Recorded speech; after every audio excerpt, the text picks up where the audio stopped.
Old Trump was like, in my administration, I'm going to enforce all laws, capitalized, concerning the protection of classified information. No one will be above the law. That's what he said. Of course, he was talking about Hillary Clinton. He wasn't talking about himself, but believe me, he don't bullshit. Trump gonna enforce all the laws on classified information, y'all. Then he's like, crooked Hillary Clinton and her team were extremely careless in their handling of very sensitive, highly classified information. They're not fit. No way you can be fit for office unless you're extremely careful handling very sensitive, highly classified information. Not fit. So the next thing you know, 38 counts. They got him on 38 counts, folks. Trump indicted today on 38 counts of mishandling classified documents. And I feel bad for him. Like 1 count, bad enough. 2 counts, horrible. 38, Trump's a goner. How the fuck you gonna survive 38 counts? Gonna drain your blood as he's counting to you. So, poor bastard Trump is. And then they released the photos of how he was storing these classified documents. And yes, just as we pictured it would be. In the fucking bathroom, y'all. Classified documents stored in his bathroom. He just had piss all over. Anybody could have walked in. Anybody could have read our nuclear secrets or whatever. Totally cool. Didn't he take classified documents so seriously? But he's fit, y'all. Unlike Hillary, he's totally fit. So the next thing you know, his lawyers quit. They read the indictment and they immediately quit. Flash. Trump attorneys, Jim Trusty, real name, and John Rowley. This morning we tendered our resignation as counsel to President Trump, and we will no longer represent him on either the indicted case or the January 6th investigation. I guess they like their law licenses a little too much. People that tend to work for Trump as lawyers get disbarred, so they're like, nope, you're an idiot. You won't stop fucking tweeting, incriminating yourself. You're not good to work with. You don't pay your lawyers. So get fucked. So he's going to have to settle for even worse lawyers, folks, somehow.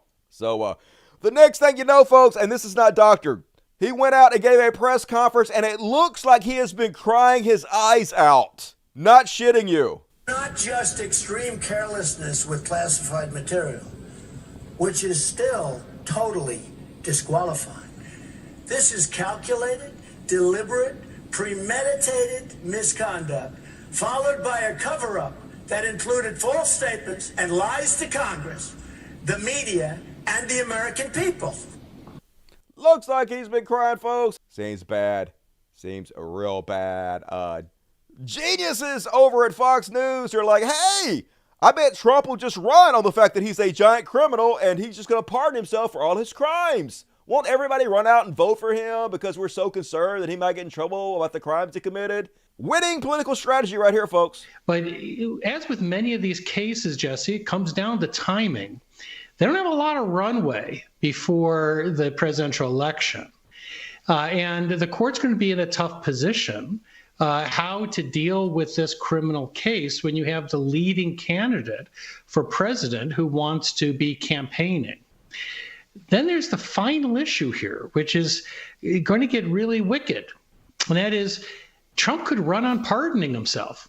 You know, for people that feel that this is bias, that this is part of a pattern, he could turn this on his opponents and actually run on his right to pardon himself.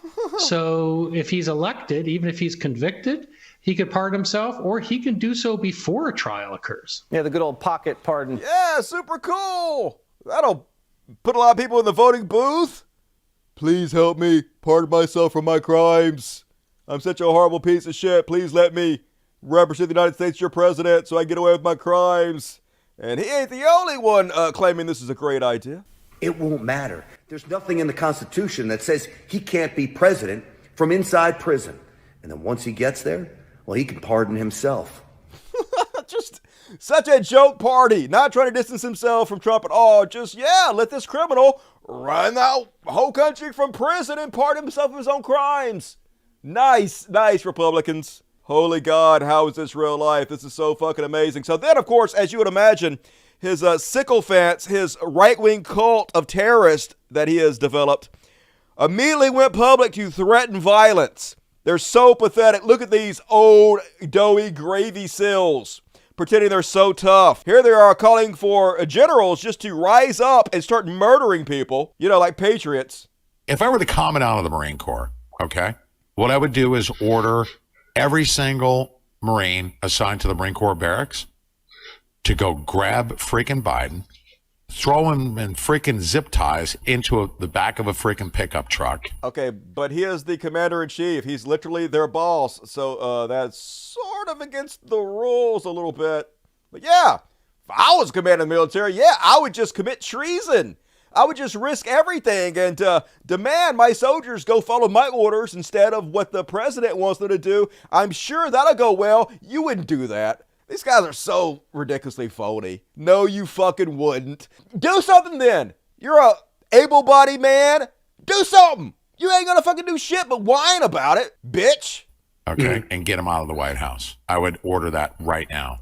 They could do and that. if the Marines don't do it, as a matter of fact, can I call the freaking Marine Corps right Go now? ahead. Do it. Commandant of the Marine Corps? I have to tell you something. If I was in charge of a department there, and let's say I was in the 3 or 4 star general level, I would probably walk in and shoot Milley in the head, and I would aggressively take over the entire group. Yeah. If it were If legal. it were legal, yeah. And I would take him out, and I would order. If murder were legal, if this were the Purge, I would do it. In Minecraft, I would do it, folks. We're not calling for violence. I'm just saying, if it were magically legal to murder people, I would just walk in and blow this guy's brains out. They're just saying on public radio here.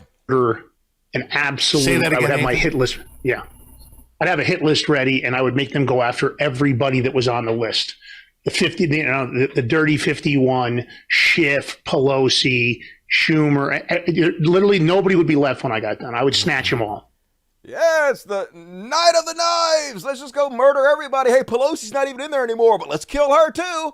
Let's kill our political enemies if it were legal. If it were legal, I'm not saying we want to do this. I'm just saying, let's do this. And we're the only one calling for violence. Over on Vice News, and what is becoming a now all too familiar trend, former President Donald Trump's far-right supporters have threatened civil war after news broke Thursday that the former president was indicted for allegedly taking classified documents for the White House without permission.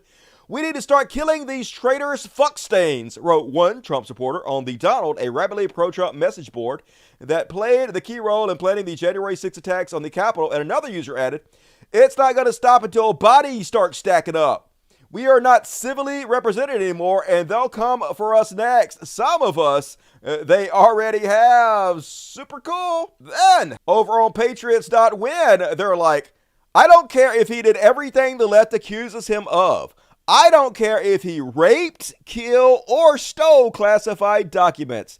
Still voting for Trump. Hey, at least they're honest. It's a cult. We don't give a shit. Fuck this country. Fuck everybody in it. We'll kill you all. Engage MAGA Fury. What they don't realize is that if they keep this up, President Trump won't be back in the White House because we voted for him, but rather it will be because we shot, stabbed, or hanged anyone who dared oppose us. Here it is, in case you guys don't believe that that's what it says. Gonna murder everybody, folks. Super cool.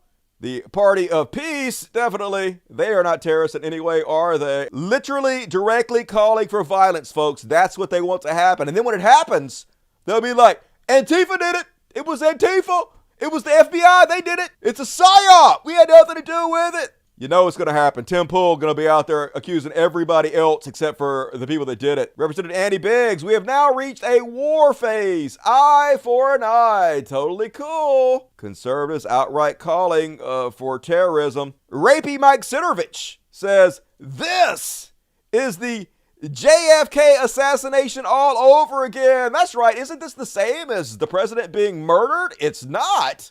He's just being held accountable for his many, many crimes. Oh. Okay. Watermelon head Charlie Kirk says, one day the Democrats will look back at this and regret they ever pushed us this far. Ooh, oh, we so scared of you, Watermelon head. What you gonna do? You ain't gonna fucking do shit. You ain't gonna do shit, Watermelon head. Ain't nobody afraid of you. You're a fucking joke. Hey, remember Hillary for prison? Remember that? Remember you guys lock her up a jillion fucking times? Remember what we did? Nothing. We ignored you because your jokes. I guess turnabout ain't fair play, is it?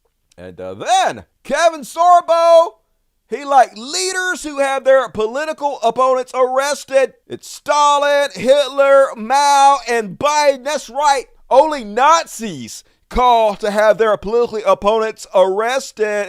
This you motherfucker? Yeah. Here he is. May 2022. Lock her up. Lock her up. Lock her up. But no, he's not a Nazi, folks. It's different when they do it. A completely different fucking set of rules always for their side. Caitlyn Jenner, she mad.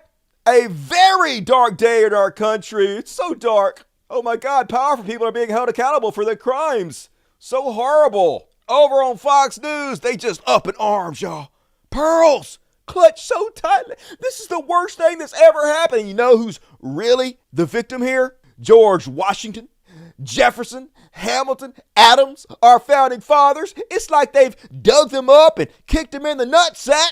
Dynamic of our system to punch in the face, not just us, but Washington and Adams and Jefferson and Hamilton and everyone who came after.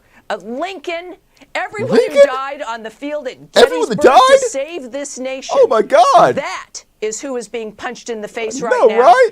Donald Trump, thank God. Thank God. He is willing to still stand for us and for this country. Thank you, sir. Her past and her future. Because this is the kind of guy he is. And no matter who you are, if you're wobbling about him or you're just not sure, this vote now is about everyone, not just him. And it shows you what they're afraid of. They're afraid of a future that is clear and that exposes them, but also remakes us again as the sovereign. That is what they cannot stand. So scared, folks. So frightened. I mean, yeah, we don't want a criminal to be the president of the United States. Seems bad. Not the best, to be quite honest with you. True.